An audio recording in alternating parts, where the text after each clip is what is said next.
بسم اللہ الرحمن الرحیم۔ زندہ بھائی کی بیوی بیوہ ہو گئی۔ دو بھائی تھے، ان کے ماں باپ کا انتقال ہو چکا تھا۔ بڑا بھائی کارخانے میں کام کرتا تھا اور چھوٹا بھائی کھانا پکا کر اس کو پہنچانے جاتا۔ ایک دن چھوٹے بھائی نے بڑے بھائی سے کہا، بھائی صاحب اگر آپ شادی کر لیں تو مجھے چولہے سے نجات مل جائے گی۔ بڑے بھائی کو یہ مشورہ پسند آ گیا اور کچھ دنوں کے بعد اس نے شادی کر لی۔ اب چھوٹے بھائی کو چولہے سے نجات مل گئی، صرف بڑے بھائی کے لیے کارخانے میں کھانا پہنچانے کی ڈیوٹی رہ گئی۔ 3-4 مہینے بھوج رہی، پھر میکے چلی گئی تو چھوٹے بھائی کے اوپر وہی ذمہ داری آ گئی۔ 2-4 مہینے کے بعد چھوٹے بھائی نے کہا، بھائی جان آپ بھوج کو بلا لائیں تو مجھے اس چولہے سے نجات مل جائے گی۔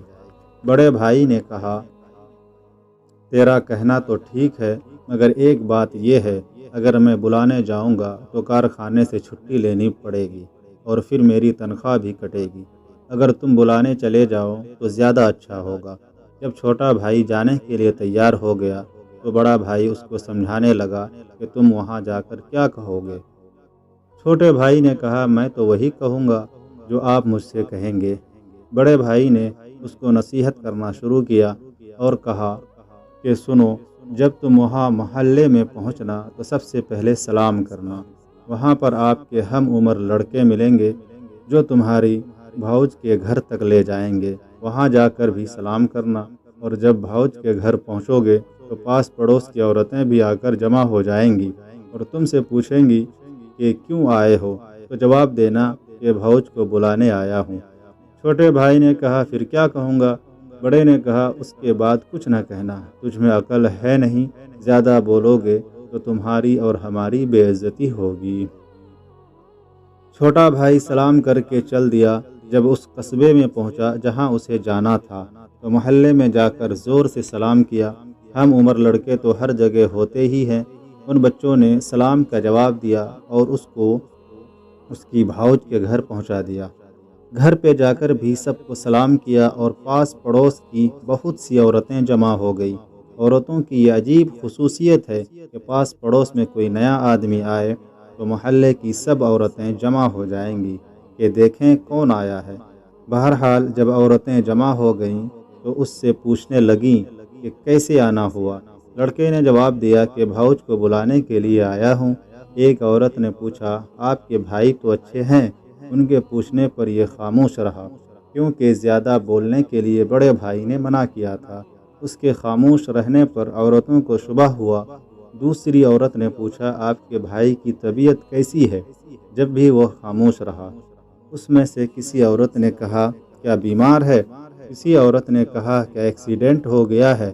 اس کے جواب میں بھی وہ خاموش چپ چاپ بیٹھا رہا۔ اتفاق سے ایک عورت کو غصہ آ گیا۔ اس نے کہا کہ تمہارے بھائی مر گئے ہیں؟ اس پر بھی وہ خاموش رہا۔ اب تو عورتوں میں میں گوئیاں ہونے لگی۔ اس کا بڑا بھائی مر گیا ہے، اس وجہ سے اس کی زبان بند ہو گئی ہے۔ اب پاس پڑوس میں ایک شور ہو گیا کہ لڑکی بیوہ ہو گئی۔ رونا دھونا شروع ہو گیا، مگر یہ بیوقوف کچھ نہیں بولتا، اس لیے کہ بڑے بھائی نے منع کیا تھا۔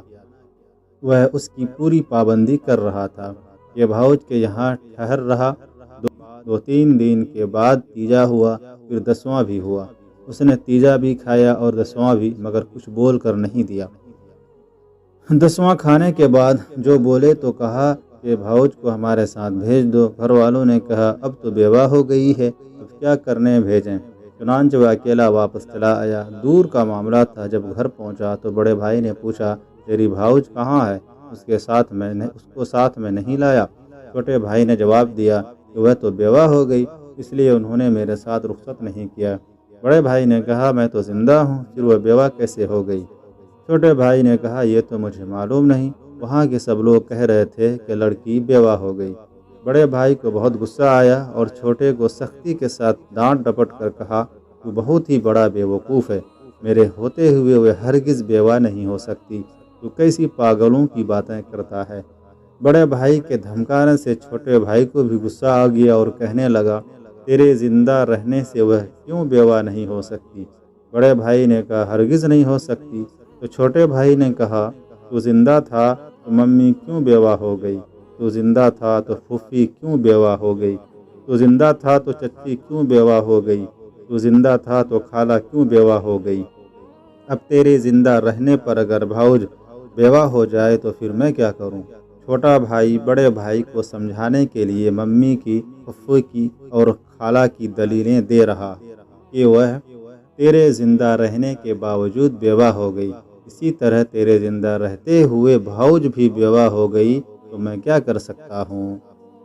یہی حال ہندوستان میں موجود ایک فرقہ کا ہے کہ خلاف دین و شریعت امور مثلاً 10واں 40واں قبروں پر سجدہ وغیرہ خود کرتے ہیں، اور جو لوگ ان سب امور کے خلاف شریعت کہتے ہیں ان سے خود بھی بچتے ہیں اور لوگوں کو منع بھی کرتے ہیں، انہیں کافر کہتے ہی۔ اور جب یہ لوگ کہتے ہیں کہ بھائی ہم کافر نہیں ہیں، ہم کلمہ پڑھتے ہیں، رسول کو مانتے ہیں، نماز روزہ کرتے ہیں، کافر کیسے ہو سکتے ہیں؟